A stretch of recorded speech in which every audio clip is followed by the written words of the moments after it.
mars 2003, ton frère annonce qu'il va partir justement faire le djihad en Irak. Comment est-ce que tu réagis typiquement dans ce genre de situation? Je suis désolée, j'étais très heureuse. J'étais super contente. Il y a eu une chose qui m'a touchée. Pour la première fois, il me prend dans ses bras.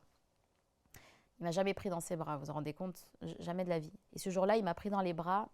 Il m'a dit, en arabe, il m'a dit je m'excuse. Il dit pas pourquoi, comment, mais il a dit je m'excuse. Et il est parti. Et j'ai envie de vous dire, j'étais très contente.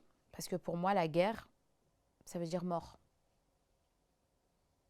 Voilà. Donc, j'espérais la mort de mon frère à ce moment-là. Est-ce qu'il y avait eu cette souffrance et j'imagine que tu avais peur pour toi-même autrement qui revienne Vous savez, à part la mort, qu'est-ce qui aurait pu me sauver?